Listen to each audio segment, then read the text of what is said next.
On your Fast Track this morning, the West Fargo School District regrouping today after voters turned thumbs down on a $147 million referendum for building upgrades and expansions. The latest results from yesterday's special election show 1,926 people voted no.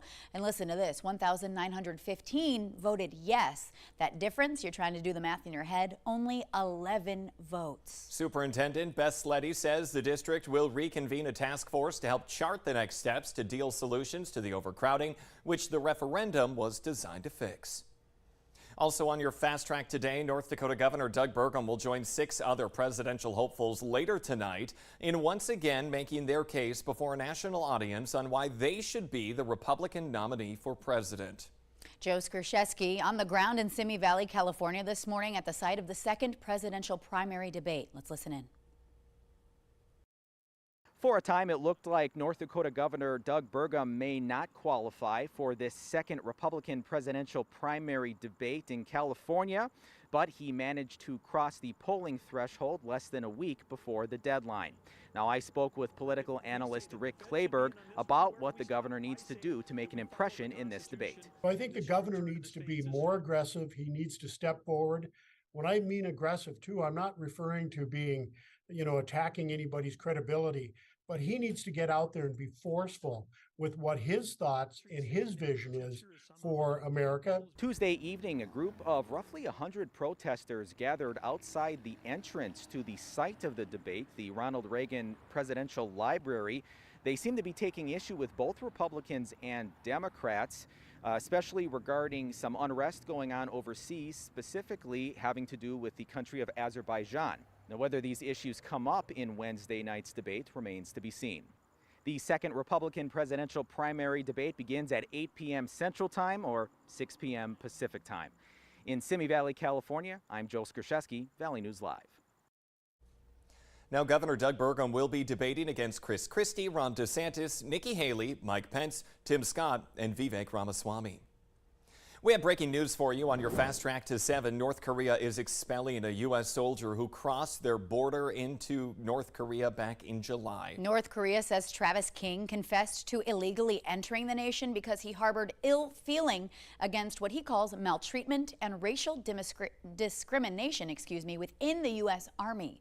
Now, King physically bolted running into the North Korean country across the border while on a public tour, simply sightseeing the border.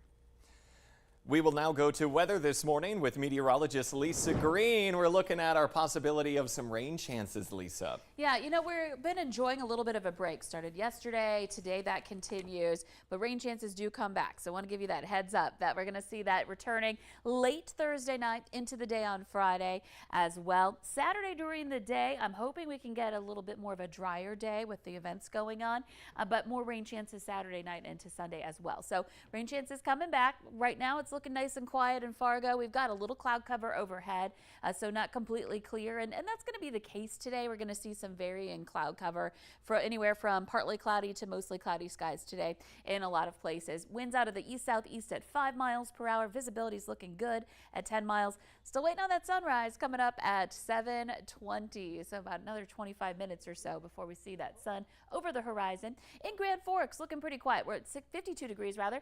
Wind is out of the southeast at 7 currently. So looking better this morning. We've got better visibility. We've got some dry conditions here on the radar and not bad at all at the bus stop.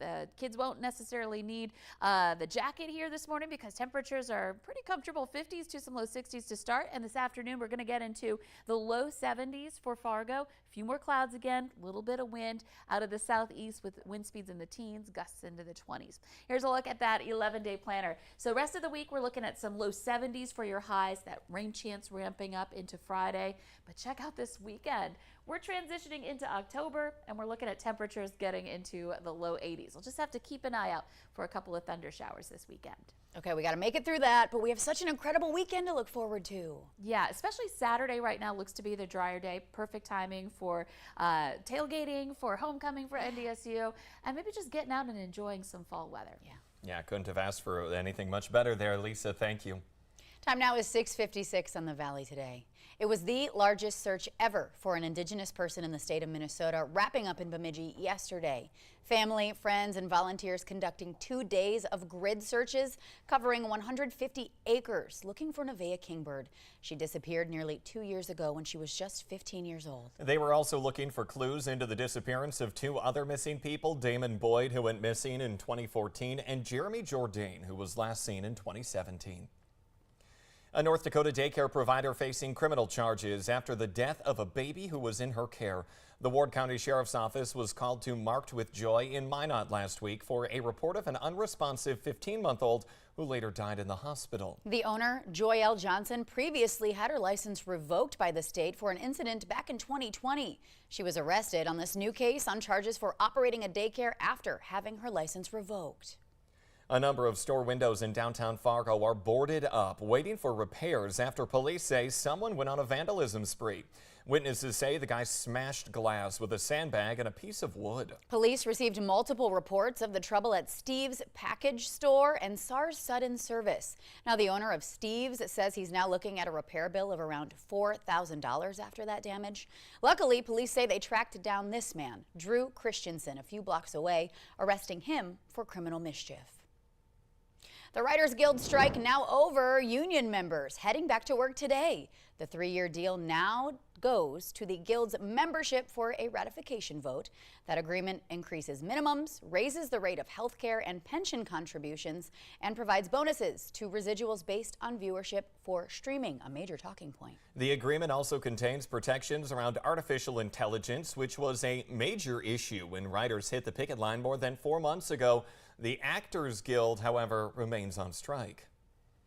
It's something that we have never seen in this country before, a sitting president visiting a picket line. President Joe Biden was in Wayne County, Michigan yesterday, standing in solidarity with the United Auto Workers who are on strike. President Biden says UAW members deserve better pay, in his opinion, and better benefits for the sacrifices they made back in 2008 to save the automobile industry during the Great Recession. Well, you can vote for your favorite first responder today at the annual Battle of the Badges blood drive happening in Fargo. Now, of course, we know they typically work together, but today they're going head-to-head. Fargo Police and Fire competing to see which team can bring in the most donations. The blood drive goes from noon to 6 today at the Red Cross offices in North Fargo. Now, you can join by calling the office or register online, redcrossblood.org. Enter the sponsor code Fargo Battle, and we'll give you the updated information on who took home that coveted prize as it becomes available. The Today Show and CBS Mornings are just about to start, but the Valley Today rolls on. Thank you all so much for waking up and joining us on your Wednesday. Hey, we're making it halfway through the week, and we're going to get there eventually, huh? No, boy. We can only hope that we do, but we hope you have a wonderful Wednesday. Thank you all so much for joining us. Take care. My name's Ashlyn Hill. And I'm Jordan Schreier. Have a great day.